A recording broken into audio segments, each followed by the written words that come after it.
আসসালামু আলাইকুম, বিসমিল্লাহির রহমানির রহিম। দর্শক, আবারও আসলাম চীনা হাঁসের ভিডিও নিয়ে, আপনারা দেখতে থাকেন। কথা হইল যে আমাদের এই কয়েকটাই হাঁস এখন আশা করে হয়েছি আল্লাহর রহমতে যদি কাতি আগুন পুষ মাস থেকে ডিম পাড়ার সম্ভাবনা আছে ইনশাআল্লাহ।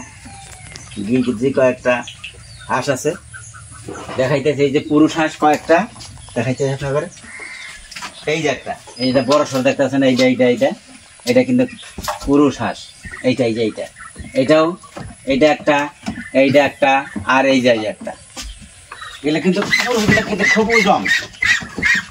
এই হাঁসটা কিন্তু অনেক ওজন, কমসে কম এটা ধরেন যে 2 কেজির উপরে গেছে গা। এইটা পুরুষগুলো হাঁসগুলো এমনিও ওজনে বেশি হয়। তিনটা আছে আর কি, 12টার ভিতরে 3টা পুরুষ হাঁস আছে, আর আপনার 9টা আছে আপনার মেয়ে হাঁস। এইটা একটা, এই যে একটা, আচ্ছা,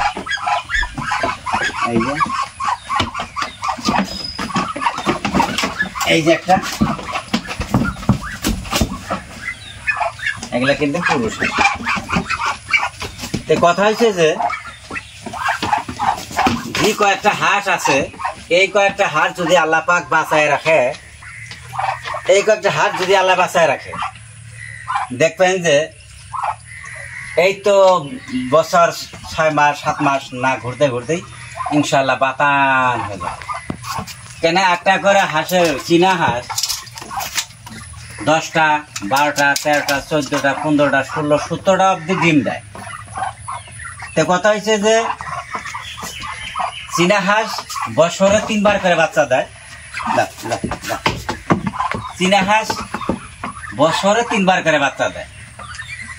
তো 15, 16, 17, 18টা বাতি দেন, যদি 10টা করেও ডিম দেয়, যেমন নাকি 9টা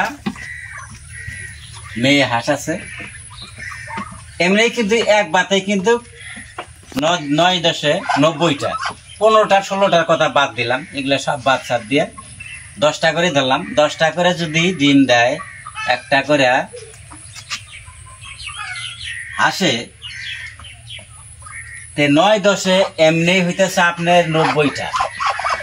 আচ্ছা, 90টা ডিমের ভিতরে সবগুলোও ফুটতেও পারে, নাও পারে, কোনো গ্যারান্টি নেই।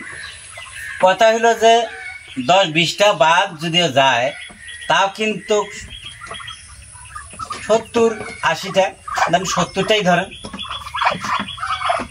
এইভাবে যদি 3বার করে বছরে 3বার করে বাচ্চা দেয়, দেখেন অনেক বাচ্চা হয়ে যাবে। কিন্তু কথা হয়েছে যে আমার ঘরে অল্প করে পালার কারণ হয়েছে এটাই, আমার ঘরে এই থেকে শিক্ষা নেওয়া লাগবে। কেন আমরা হাঁসের বিষয় একেবারেই কিছু জানি না, একেবারেই হাঁসের বিষয়ে আমরা জিরো, কিছুই জানি না।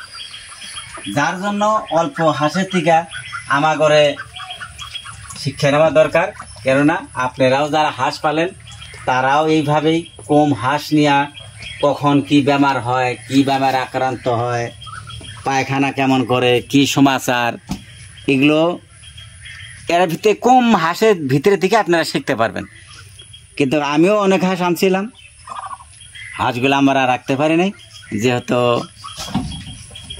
যে কোনো কারণবশত মারা গেছে। তো কথা হয়েছে যে আপনারা যদি চীনা হাঁস পালতে চান, কম করে আনবেন, ইনশাল্লাহ দেখবেন 1 বছরের ভিতরেই আপনার ঘরে বাতান হয়ে গেছে। তে খামার করতে চাইলে ধৈর্য থাকা লাগবে, যার ধৈর্য নাই তার খামার নাই। আমি আগেও দেশি হাঁস পালছিলাম, সেগুলোও একদিনে 35টা হাঁস আছিল, একদিনে 18টা মারা গেছে। তো কথা হয়েছে যে আমার ঘরে যা কিছু হয়েছে আমার ঘরে নিজের না জানার জন্যই এরকম হয়েছে। তে এখন কিছু সতর্ক হইয়া কিভাবে রাখা লাগে রাখবো, আল্লাহ যদি বাঁচায় রাখে। আপনারাও এইভাবেই পালন পোষণ করে থাকবেন। তে বেশি কথা না বাড়াইয়া এই পর্যন্ত রেখে দিলাম, আবারও দেখা হবে আগামী ভিডিওতে।